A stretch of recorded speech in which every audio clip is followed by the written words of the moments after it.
I'm ready. All right, so yesterday we were in the midst of talking about the House of Representatives, okay? And we went over roughly how many people live in a representative's district, okay?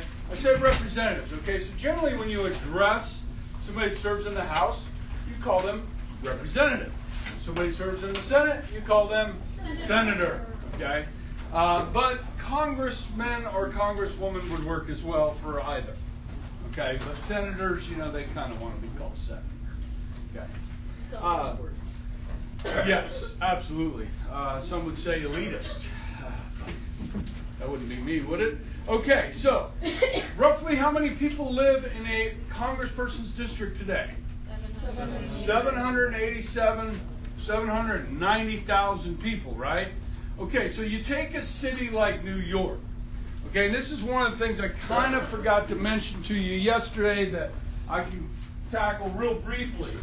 And that is every 10 years, folks, we do a census, okay? That didn't follow me, did it? Yeah. And do you have a pass or something? Okay. Oh, yeah. All right. Yeah, I saw you down there. Okay, so every 10 years since 1790, we've done a census, okay? And this is actually in the Constitution, we have to do it. So we do a head count of all the states and then add that all together, and that's our total population, right? So some states lose population every 10 years, some states gain population every 10 years, and that is going to affect the number of representatives they have. So every 10 years we do what's called reapportionment. We reapportion those 435 seats based on the population of the states. Okay, some states like Montana have always had 3. Okay, once it became a state, it was a small state population-wise, it's always had 3. Okay, some states like New York, you know, have fluctuated over the years quite a bit. Between 2000 and 2010, okay, New York lost 2 electoral college votes, which basically means they lost 2 members of the House, because roughly 1.5 million people left New York. Now, why would people leave New York? It's expensive. The taxes are too dang high. Okay? Well, if you look at what's known as the Rust Belt, okay, where we had all that industry, Pennsylvania, New Jersey, New York, Ohio, Michigan, okay, Illinois, these states are losing people. And part of that is also that baby boom generation moving where? To warmer weather. Okay, whether it be Arizona, Texas, Florida, Georgia, the Carolinas. Okay, so Louisiana is the only southern state that lost population, and that had to do with Hurricane Katrina. So a lot of the people that left Nolens, okay, went to Atlanta, Georgia, or to Houston. And Texas gained 4 seats in the decade. So that's roughly the population of Kansas moved to Texas. You understand? All right. Why are people moving to Texas? No state income tax here, no state income tax here, and it's warmer. Plus, the job market in Texas is growing, where in other places it's contracting. Yes? So, based on that, you understand how, the electoral votes are, reappropriated, and these House seats are reappropriated, okay?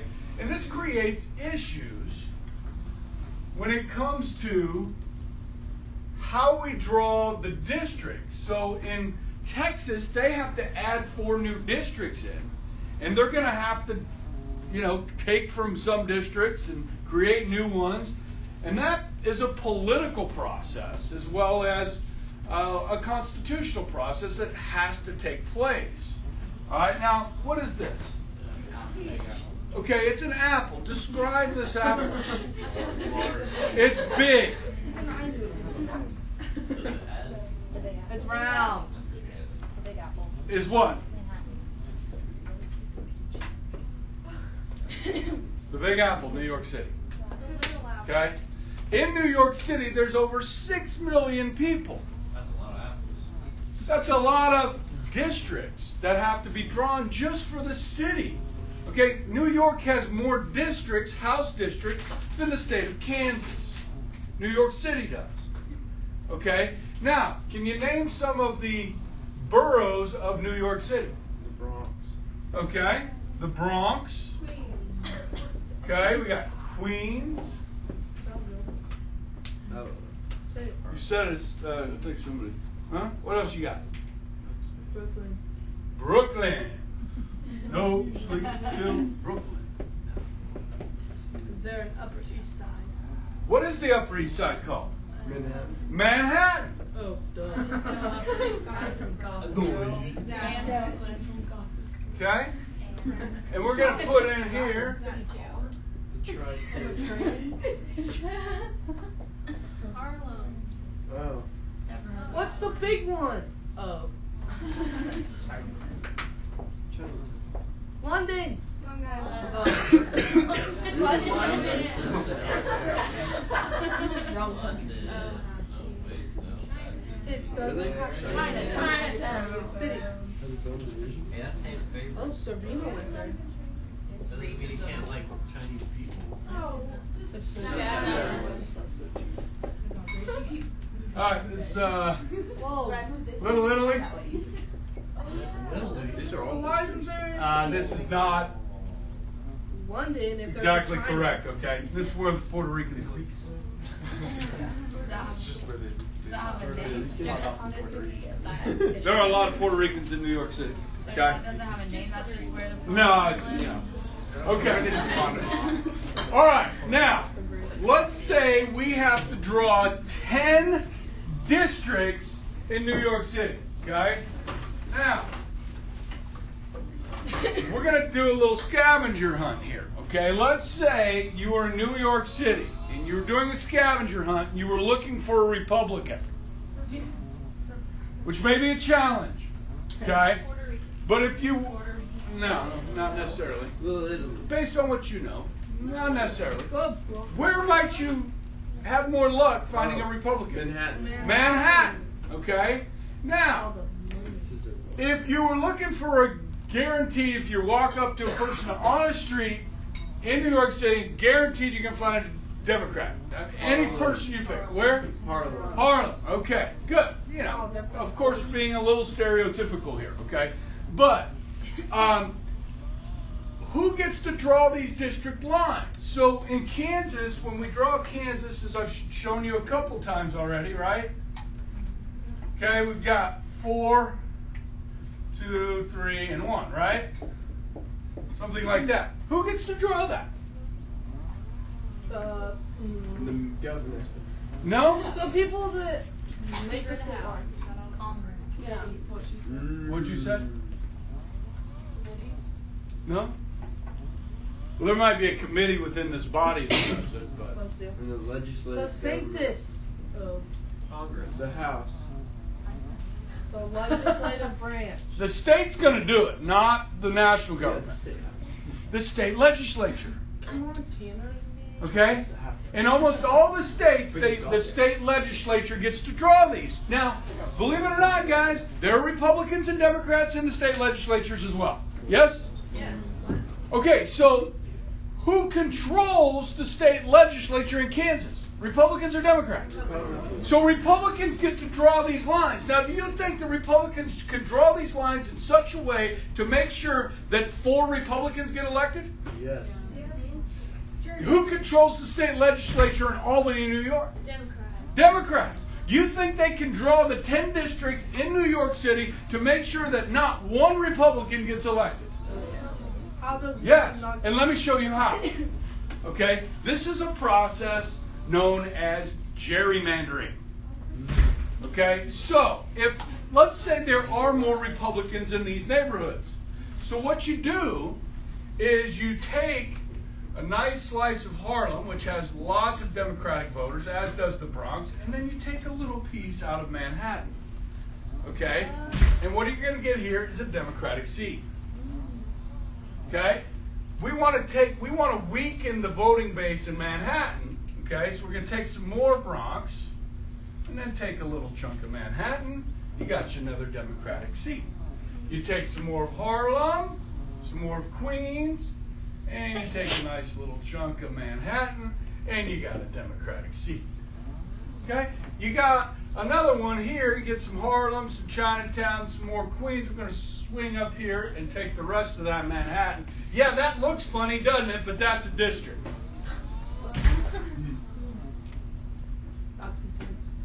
Gerrymandering takes place through one of two ways.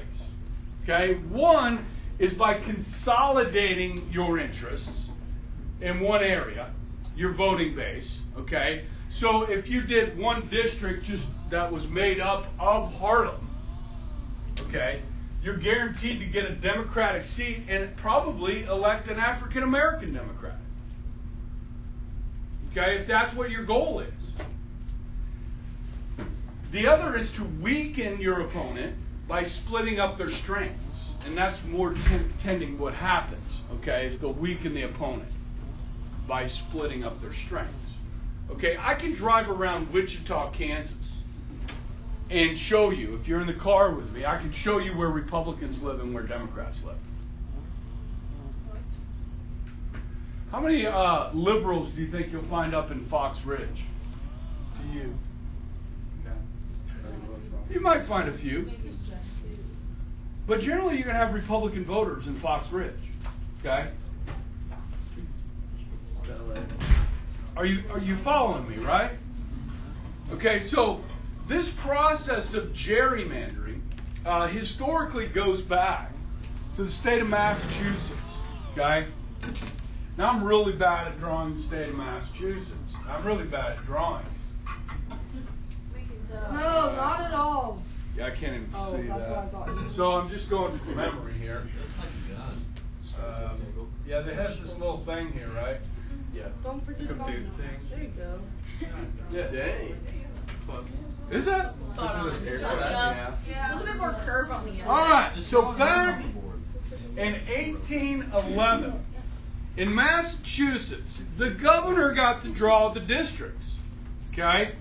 And the governor's name was Elbridge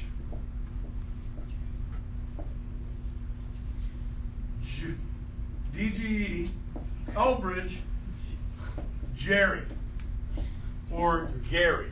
Elbridge Gary Jerry. All right. Now, Yeah, you got it, Jerry. I've heard it pronounced both ways. He was actually one of the authors of the Anti-Federalist Papers. You have the Federalist Papers. Elbridge Gary was one of the authors of the Anti-Federalist Papers. And he drew an interesting shaped district that some said, a newspaper reporter looked at it on a map and said, that looks like a salamander. And they put the two words together and called it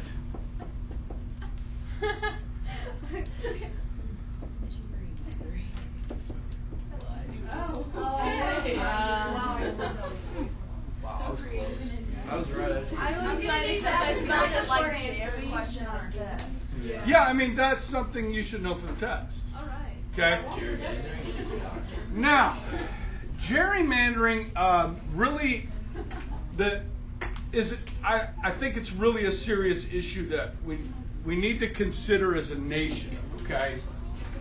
Right now, if you look at from the 1990s to the 2000 teens, Republicans have taken over state legislatures like never before. So states like Texas that were always Democratic-controlled state legislatures, North Carolina, South Carolina, all these southern states that used to be deep blue are now deep red. And so when the state legislatures change, they redraw these districts. Okay? And so to favor the Republican Party. Now, if you're a Republican, you're like, hey, all right, sweet. And why did the Republicans control the House of Representatives today by such a large majority?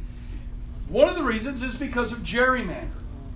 Not just people's views on things, but how the districts are drawn to favor one party over another.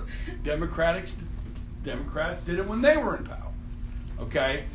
Now, remember one of the office holders that I told you about that they select at the beginning of a session is the sergeant at arms. Okay? And I didn't really explain that position to you, but I'm going to now. Okay? And when Texas, and what's the capital? Austin. When that turned red, when the state legislature turned red, you had like 34 seats when that 34 seats before this last time. And the Republicans went to redrawing the lines of these districts. And the Democrats were angry. Okay? Typical Democrats. Well, a lot of these people were going to lose their seats, at the federal level. And so the state legislature had to vote on these new districts.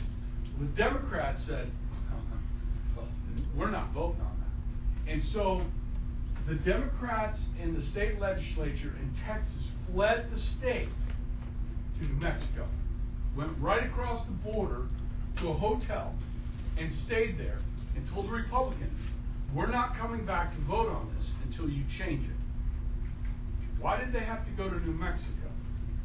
Because the sergeant at arms in the state of Texas, from the state of Kansas, or nationally in Washington, D.C., can compel members of Congress, or in this case, members of the state legislature in Texas, to come to the Capitol to vote. But the sergeant at arms of the state of Texas does not have jurisdiction in New Mexico. That's why they fled the state. So the Republicans compromised a little bit, and the Democrats came back to look at what the compromise was, and they didn't like it.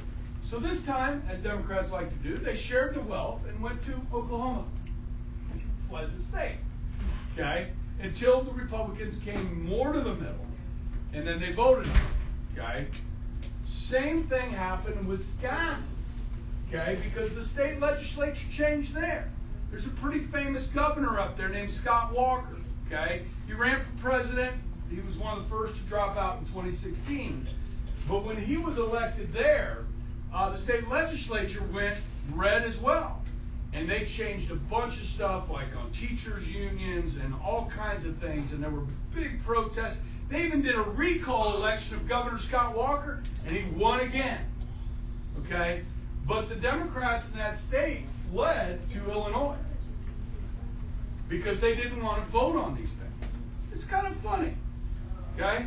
It's part of the process. Now, at the national level, the sergeant of arms can travel to California or Alaska and force a member of Congress by force, if necessary, to come to the Capitol.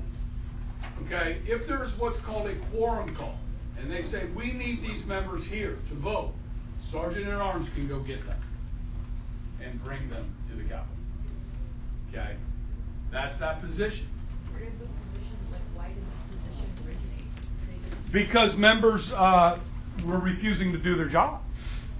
Okay, yeah, so they said, all right, we're going to create basically a law enforcement officer here that can compel members to show up. Yeah. Well, they grab you by the scruff of the neck and bring your butt in there, or by the lobe of the ear. Not tranquilizer dart. Yeah, shrink them. Just taking them down. I would imagine they could use handcuffs Chloroform. if you were resisting. So is that Sneak up on a bar and refuse their drink. So say that again. Is that not needed often? Because that's there. Well, that's why they fled the state, because the sergeant at arms could have made them come to Austin to vote. But since they're in a different But said they don't. The sergeant at arms of Texas, of Austin, of the capital there, doesn't have jurisdiction outside the state. At the federal level, the U.S. Congress, their sergeant at arms has jurisdiction nationally. Does it have to, do they have to do it? No. I don't think, I haven't heard of any cases where they've had to do that. Okay. There may have, we'll have to look it up. Yeah. Are they like elected or appointed? They're selected by the members of Congress. Yeah. It's not really a political position, like the chaplain. It's not really a political position. Who is it usually? Like a local police officer? Probably somebody that was former Capitol Police that the members know and say, hey, we're gonna make you the sergeant of arms. And I don't know. Okay. Yeah. Hey, I don't know everything. All right. So now, there's 435 seats, right? There's 435 districts around the country. Yes? Yeah. So, the sad part of this is that most political scientists believe that roughly around 80 of the 435 seats are competitive. We know this is a safe district for the Republican Party. We know this is a safe district for the Republican Party. There's no Democrat going to be elected here. So what the most important election is the primary election. Who's going to be the Republican? Or in New York, who's going to be the Democrat? Okay? That's the competitive election. But between Republicans and Democrats, in over 300 seats, maybe 350 seats, there's not going to be a change. So what happens, guys, and I think this is a problem, our members of Congress, let's say Ron Estes, he can take us for granted. He knows he's going to get reelected. And most people don't pay that close attention to what he's doing there. I know he voted for the $1.3 trillion omnibus bill, as did the other three, and both senators voted for it to increase our national debt. When they say they're conservatives and they're fiscal conservatives, but are they really? No, that's just what they tell you when they're running for office. That's why I like that Tim Hulskamp guy that lost his job because he stood on his principles. What are your principles? Do you really have principles, or do you just say you have principles? So how do we fix this? How do we? You've got to find people with real principles, Like the district like Congress. Rand Paul or Ted Cruz, who really stand on what they say they're going to do. But do they? But there's very few of those people. So would the districts stay the same, like with the marking system? Like, Well, okay, so California, they have 53 of these districts, right? They had a real problem with this. So what they did is they went to, instead of state legislature doing it, they went to a citizen council. They created the citizen council to draw the lines. Oh my gosh. And did they throw a wrench into things? Because when they redrew the lines, they put like 2 Democrats. You remember you have to live in your district? So when they redrew the districts, they were putting like 2 Democrats living in the same district that were already elected. And so those people were going to have to face off against each other or move. And they did that to a couple members of Congress when they redrew the lines that were Democrats. And they're like, wait a second. I have this job for life. Right? Because a lot of them think they have that job for life. did that help the problem? I don't know. So I don't know what the answer is. I mean, if you're a Republican, things are pretty good right now because you control these state legislatures. But I don't know if it's really healthy for America because it allows Republican members of Congress to just basically ignore their electorate because they know they're going to get reelected because they live in such a red district. Same with Democrats. Okay? And I think you hear this from some African Americans. The Democrats just count on it that they're going to vote for Democrats. So they take them for granted. I mean, did African Americans' lives really improve under 8 years of Obama and Democrat control? Or have African American lives in the inner cities improved under Democratic control? They just take it for granted that blacks are going to vote for them. You know, and so some blacks have said, hey, well, wait a second. Why don't we vote for the Republicans and see if the Democrats really want to do something for us? Really want to put some pressure on them. Okay. This process is very frustrating. And you know, I'm trying to be honest about this because you know I lean right. You guys know that. And the way the system is now, it's good for the Republicans because they control so many state legislatures. But I still think it's an issue that we have to look at to hold our members of Congress accountable. Okay. So that's a whole lot on gerrymandering, but it is an important issue. All right. So. We're still talking about the House of Representatives. Okay, this stuff wouldn't really matter in the Senate. Okay, so a few more things with the House, and then we are going to switch over to the Senate. There are a few places on the planet that are known as American territories that don't have members of the House, but they do have representation. Okay, so these are non-voting members. You can write that down. Non-voting members of the House.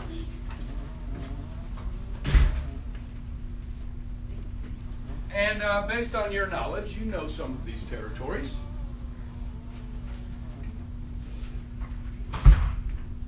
Okay, Puerto Rico. Puerto Rico has what's called a resident commissioner that goes to the House of Representatives, okay, and is elected for 4-year terms. What is he called? Resident commissioner? Resident commissioner. Now, there are 4 other places. Oh, red. There are 4 other places that have delegates.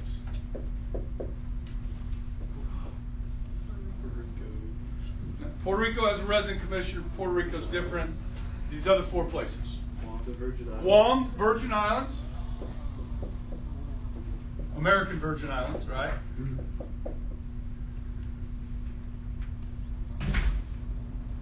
There's a place in the contiguous United States where people live that is not a state. DC. DC has a delegate. There's one more. Talked about in history this week. No, we don't have them anymore. Tidings McDuffie, 1946. But we were trying to protect these islands from the Japanese in the South Pacific. South Pacific. Is it the Cayman Islands? Huh? Costa Rica? Big people. The Rock. Samoa? American Samoa. I didn't even know that was the rock. Any of you guys know any Samoans? Yeah. You know some Samoans? Are they big? Yeah, they were pretty big. Yeah. I mean, compared to some others, they were kind of small, but Okay. I mean, the shortest one was like 6'4". Yeah, Samoans are like a giant people. Okay? I went to high school with some Samoans. I mean, their men are big, their women are big, they're big boned. You know what I mean? Big life. This way or big life? Yeah, just big. Big. Big. Yeah. I mean, you see them in, WW, whatever, wrestling and pro football, yeah. And I mean, the ones I knew were very friendly. Their families, they're just pretty jolly. Sorry. Stereotyping again, I know. Forgive me. All right, so these delegates and resident commissioners, they can participate, but they can't vote. So they can be on committees, they can vote in committees, but they can't vote on the floor. Okay?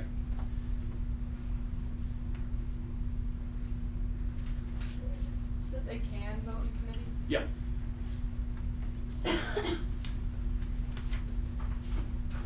All right, last thing we're going to look at with the House is leadership.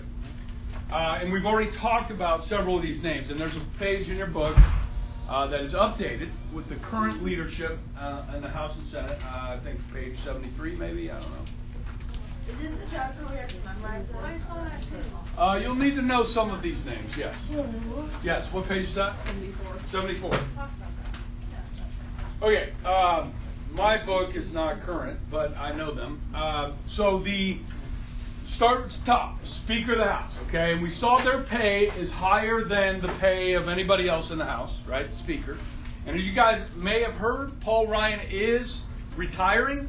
Doesn't want to be a weekend dad. Yeah, I think it's probably because.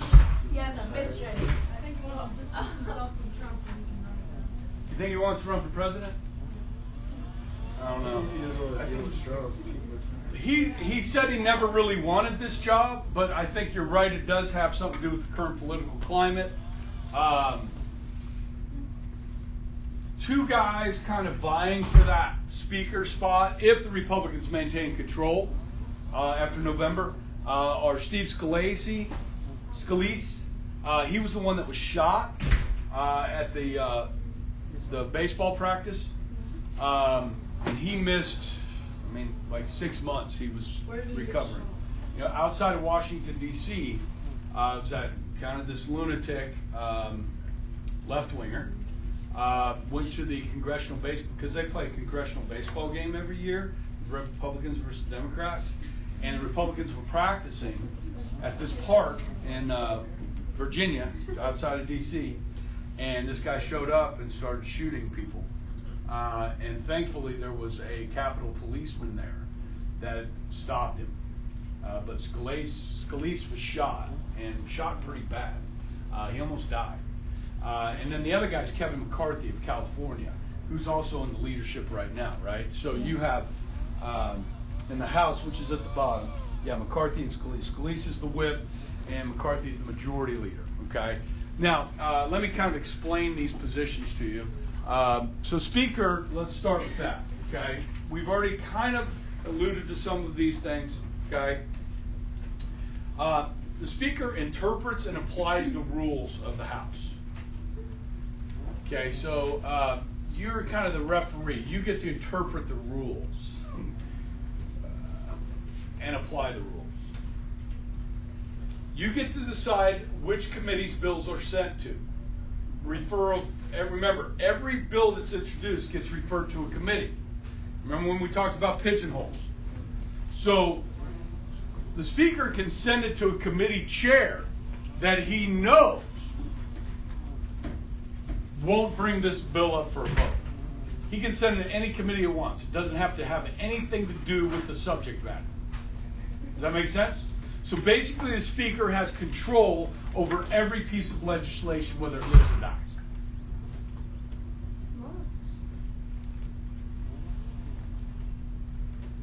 He also, as you guys know, gets to assign members to committees for his party. So the Republican Speaker controls what committees Republicans sit on. That type of pressure can be put on membership. So if Ron Estes voted against the $1.3 trillion omnibus bill, Speaker Ryan could have taken that out on him. Okay?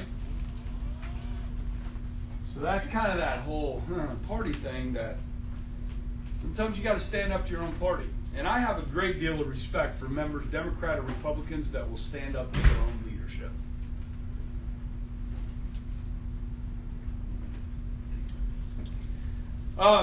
Now, guys, when you see a vote in the House, sometimes members are gone. They're not present when there's a vote.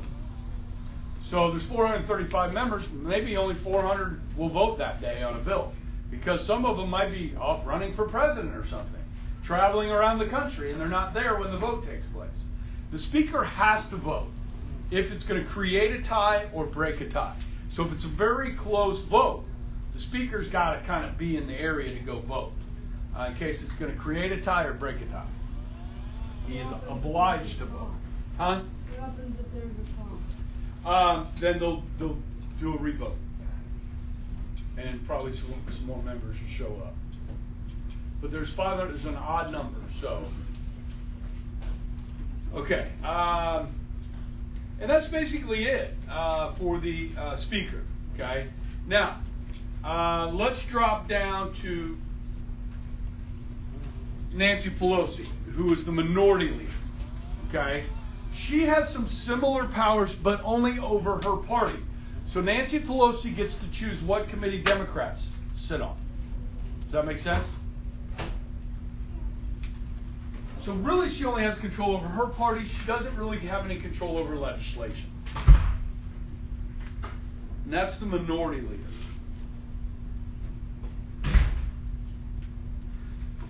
Now, Democrats have to figure out whether they want Nancy to be the face of the Democratic Party yet again in the House of Representatives. Okay?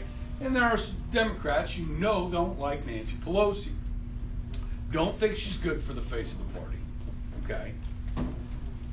So, but if you challenge her for that position and you lose, well, guess what's going to happen to you? You're not going to get the committees you want. You're going to be ostracized and so forth. Does that happen often? Yeah, I mean, there have been challengers. But Nancy has a lot of power. A lot of clout. Okay? Now, if I'm choosing between Kevin McCarthy as the new speaker or Steve Scalise, I'm going with Scalise. Because I think he's a principled man. McCarthy's a politician.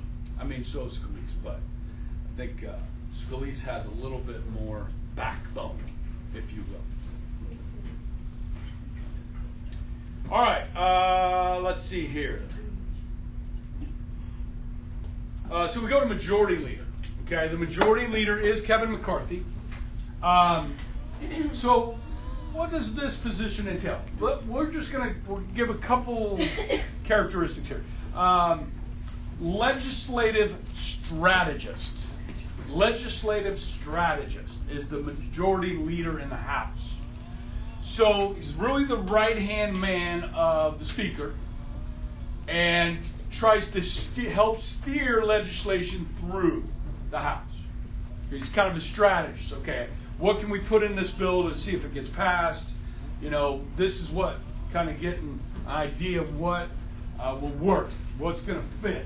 Okay, and then making sure it's on the calendar, when it's up for a vote, making sure members are there. Okay, the whip, and the whip can be described for both parties, minority and majority whip. Okay, is kind of as the name implies. Okay, to whip members into shape. Have you ever heard the phrase twisting somebody's arm? Yes. Whips are arm twisters. Okay? They try and compel members of their party to vote a certain way. Usually through political pressure or making a good argument as to why you should vote for this way for a bill. There are also vote counters. Whips are vote counters. So if the Speaker wants to know how many votes we have lined up for this bill, the whip will know that answer. That's their job, to find out where their members stand on this vote. Okay? So the whip has the pulse of the party. Okay? So you'll see Steve Scalise going around talking to members, you know, visiting their offices, talking to their staff. Okay?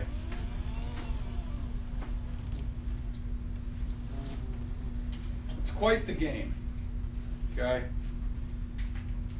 And then the last leadership position, which isn't on there, but is one we've already talked about, and that's your committee chair. Your committee chairs, okay, each committee chair is of which party?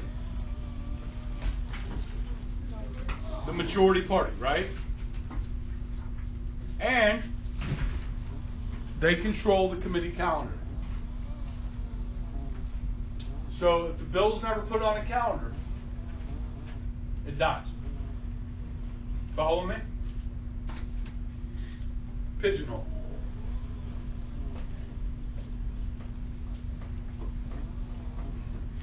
Now, how do you become a committee chair? You're on the committee. How do you become the chair? Seniority? No. The longest serving member on the committee? That's how they used to do it for most committees, and some committees are still like that. For more important committees, they'll have elections. Okay? I mean, if you look at Patrick Leahy, he's in the Senate. He's been on the Judiciary Committee and the leader for the Democrats on the Judiciary Committee for 20 years. Okay? That name Patrick Leahy, he's been around forever. Okay? Sometimes that's a bad thing. Okay? Now, certainly you have a very experienced committee member that is an expert on those issues. Okay? But Republicans really started this trend of having elections instead of doing it seniority. Because sometimes you get a bum. You know, you get a bum in there and you know, it's no good for anybody. Okay? All right, good. So we got 45? Yeah. Let's just start the Senate with the easy stuff, okay? Oh, come on, people. We've got a full week of school and we're going to use it, okay? Senate. Now, this stuff isn't that boring, is it? No. I mean, you're getting to see the inner workings of how it happens, okay? The Senate, how many members? How long are their terms? Sorry. 6 years. Okay? Now, what a lot of people don't know about this is that how these terms are staggered. Okay? So, in 2018, 1/3 or 33 members will be up for election. In 2020, another third, or 33, will be up for election.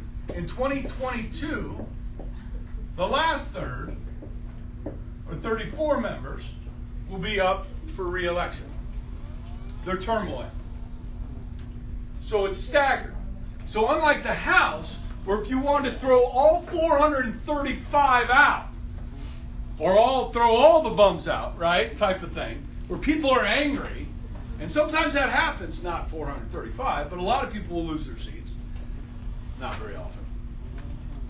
You can't do that in the Senate. So this is what you would refer to as a contiguous body, where at any given time, you're going to have at least 66 members with 4 years of experience in the Senate. With at least 4 years of experience in the Senate. Does that make sense? Now, what's interesting about 2018, which is a big year for Democrats, right? Because it's a midterm election. Republicans in charge, we know history on this, right?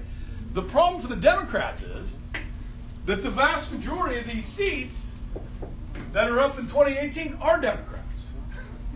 Okay? Yeah. I'm listening in. Oh, okay. So the chances of the Democrats taking up some Republican seats in the Senate, are you following me? Are diminished. Now in the House, since all Republicans are up and the Democrats are going to do better, the chances of taking back the House are better, even though the Senate is only 2 vote difference. It's 51-49. As you can see on page 73 in those boxes. You see the boxes? So the Senate's at the top. What's that say? Oh, yeah. 50, it's now 51-49 because of that election in Alabama earlier this year. Or late last year. Remember? Republicans put up that kind of wacko dude, and the Democrat won in Alabama. Oh, yeah. Judge Roy Moore. Okay? Who's, you know, I mean, he's just they had some relationships with like some 15-year-old girls when he was in his 30s. He's in his like 60s now. But this got brought up, and then he just says some things that people are like, I don't know if I want to vote for this guy. Okay? So Democrats picked up a seat because somebody retired or something happened. Anyhow, we'll pick up there a little bit more with the Senate. Tomorrow, yeah. It's just based on when those seats are elected. So as states were added. Like, comment, and subscribe. Have a good day.